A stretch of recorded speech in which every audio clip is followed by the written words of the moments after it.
Now we want to turn to this new option for Illinois residents as big tech meets your identification. Yeah, in less than 2 hours from now, digital IDs will become available to Apple users. Our Kai Martin here to break down this new program from the Secretary of State's office. And so, Kai, we should point out this won't be available to Samsung or Google phone users, at least not right now. That's correct, Michelle. So this is a gradual rollout, and it begins at 7 this morning for Apple users. Samsung and Google customers, you'll have to wait until early next year, we are told, for this feature. A mobile ID is done through your Apple ID, and it uses similar encryption technology like Apple Wallet. Secretary Alexi Giannoulias stresses a digital ID does not replace your physical card. It will also not work with law enforcement. Officers should not have access to your phone, and that is supported by privacy advocates.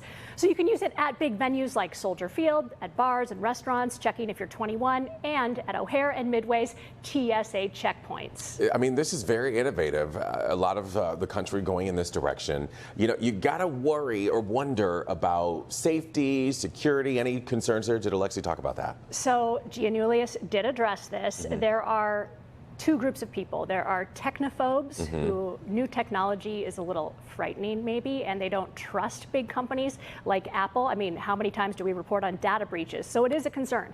However, it is very similar technology to if you do banking on your phone and you use your Face ID and Touch ID, so that if your phone somehow gets stolen or lost, you don't want to have your phone just open to anyone. So use the protections that Apple has, and if you trust Apple and those protections, then you can use it for convenience. Yeah. But it's not a replacement. So when you're going to fly out to grandma's house, make sure to bring that real ID. Gotta have because that if ID. there's a problem at the checkpoint or something's not right, you're going to need that ID to board the plane anyway. Yeah, important to point out. This is not a switch out. It's more like an add-on. You still need to have that print ID. If you're like me and you're at the airport and you got your, you know, you got the things and then you got the kids, and it's like my boarding pass is already on here. There you go. So I'm going to embrace it. Most people walk around with their phones in their hands all day anyway. You just don't have to dig for that wallet. Yeah.